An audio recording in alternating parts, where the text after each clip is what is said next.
So I'm really excited about this specific video because I think it's going to help a lot of you who are feeling like where you are is not necessarily what is going to be where you go. And by that I mean you're feeling like you're starting to come into yourself more. You're starting to tune in a little bit more, and you can get the sense that what you're doing, maybe specifically like in your career, it's not aligning for you anymore. But what's happening is you are feeling like, ooh, this isn't necessarily what I want to do, but I should just be grateful because I have zero idea what I would do other than this career. Zero idea. And I also have no idea how I would even make that happen. Because maybe secretly you have something you do want to move towards, but you're kind of in denial about it because it just feels like a giant question mark. So I want to help you guys with some advice that I shared with my friend this weekend who is going through that exact thing.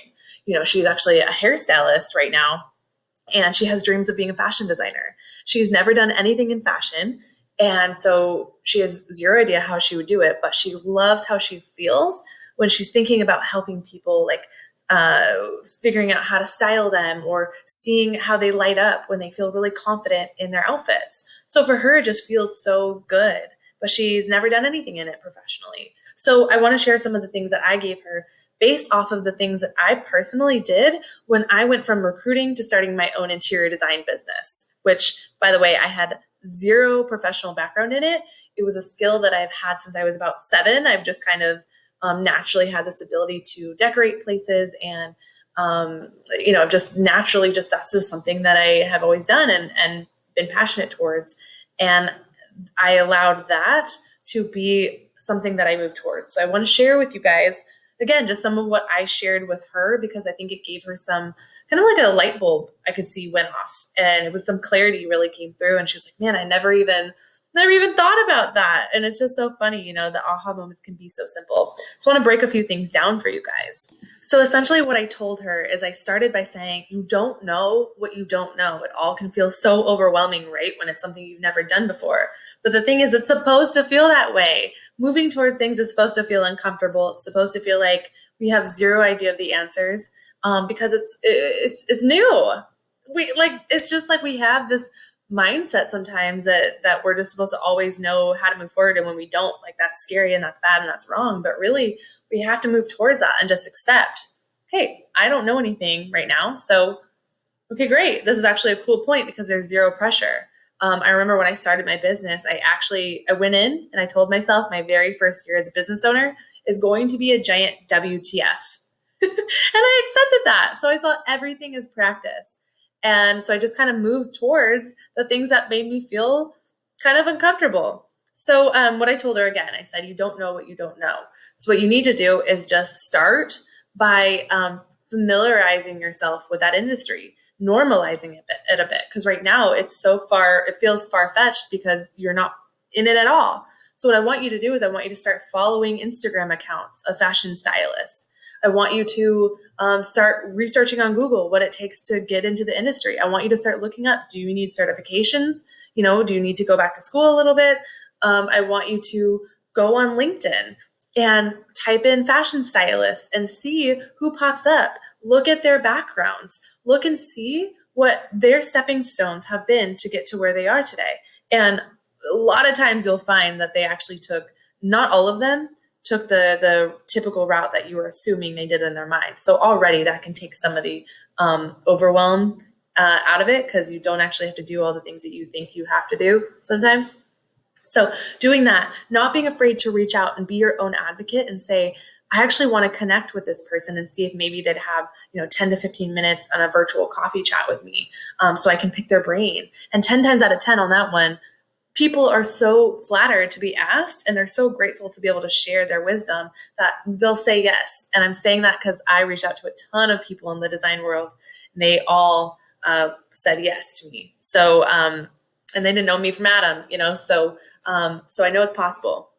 Also, going on YouTube, seeing what people are talking about, look up fashion stylist interviews or whatever, looking at that, utilizing all the tools that we have available, seeing them as tools that we can use versus feeling overwhelmed and like, oh, I don't even know where to start. It's like, well, I have so much available to me. Why don't I utilize each platform, but specifically to learn more about the space that I want to get into? Another thing is just, listening to podcasts, reading a book on it. Like there's so many avenues you can do to start familiarizing yourself and to start normalizing the dream that you have. So I really want to encourage you to start tapping into things in that way. Another one is meetups.com. So meetups.com, if you haven't heard of it, is just really great because it's this portal essentially where you can type in literally any subject for the most part. And there's an event going on, whether it's virtually or, in person in your area. They have meetups all over the world.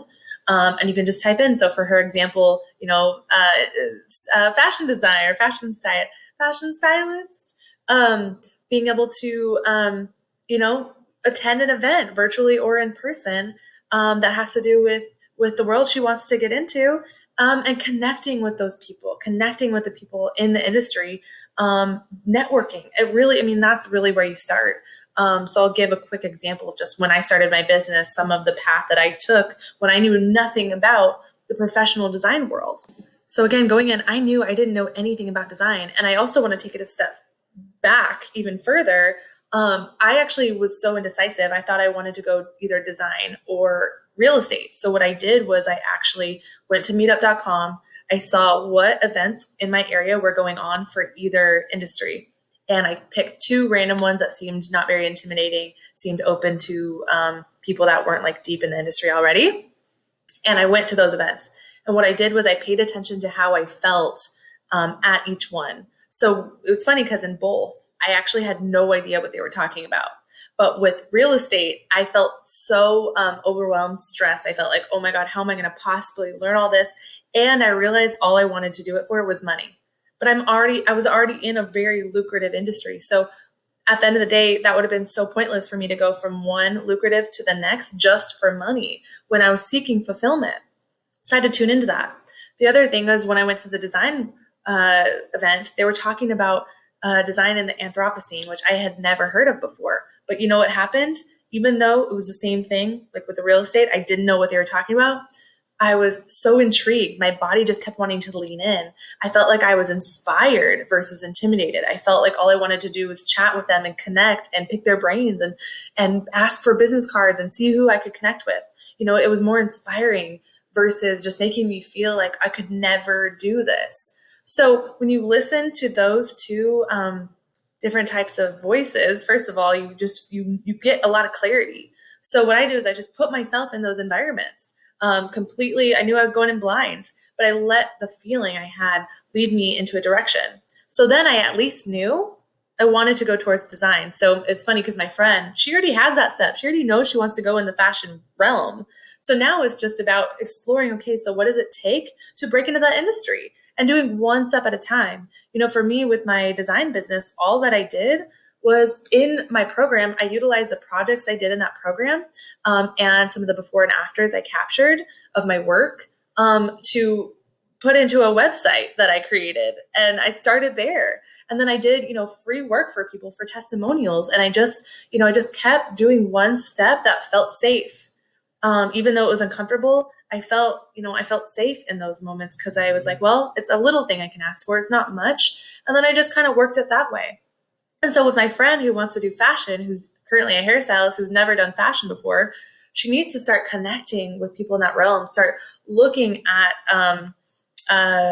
social for fashion. She needs to start looking at LinkedIn, utilizing the platforms in a really effective way to just take in more information, to make it less scary. And then start digging into, okay, what could she do next? So getting a certification, or maybe, taking a class.